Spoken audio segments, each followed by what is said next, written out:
মজুদ কোথায় রেখেছেন? নতুন হাওয়া ভবন কোথায় সৃষ্টি করেছেন? মাননীয় প্রধানমন্ত্রী, মাননীয় স্বরাষ্ট্রমন্ত্রী, মাননীয় জ্বালানি মন্ত্রী, এতই যদি মজুদ থাকে তাহলে এত বড় লাইন কেন? গণভোটের জনরায়ের আলোকে ওই জুলাই সনদ এই বিএনপি সরকার বাস্তবায়ন করবে না। আমাদের দেশের গ্রাম অঞ্চলে এখন গড়ে 12 থেকে 18 ঘন্টা পর্যন্ত বিদ্যুৎ পাওয়া যাচ্ছে না। দ্রব্যমূল্যের ঊর্ধ্বগতিতে সাধারণ মানুষের দিন খুব কষ্টে কাটছে। তেলের জন্য যেই লাইন প্রতিদিন দেখতে পাই, মানুষ অত্যন্ত কষ্টে জীবনযাপন করছেন।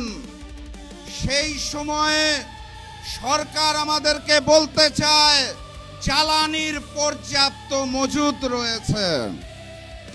সরকারকে কঠিন ভাষায় কথা বললে তো কালকে আবার বাসায় হামলা করবে।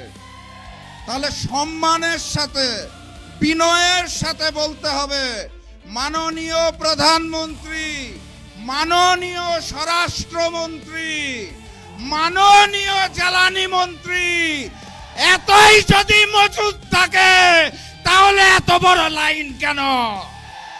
এই মজুদ কোথায় রেখেছেন? নতুন হাওয়া ভবন কোথায় সৃষ্টি করেছেন? সম্মানের সাথে বলা হয়েছে তো নাকি? আলহামদুলিল্লাহ। আর আজকের এই সমাবেশ থেকে স্পষ্ট ভাষায় জানিয়ে দিতে চাই, গণভোটের জনরায়ের আলোকে ওই জুলাই সনদ এই বিএনপি সরকার বাস্তবায়ন করবে না। অতএব তাদেরকে বাস্তবায়ন করাতে হবে।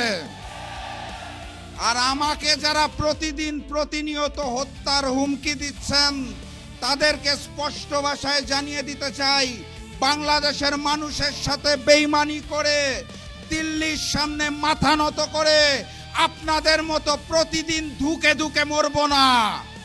আল্লাহ নির্ধারিত সময়ে মৃত্যুবরণ করব, তার আগে পর্যন্ত ইনসাফের জন্য লড়বো ইনশাআল্লাহ। সবাই লড়াইয়ে প্রস্তুত আছেন? আগামীর লড়াইয়ের প্রস্তুতি আছে? ইনকিলাব ইনকিলাব ইনকিলাব ইনকিলাব।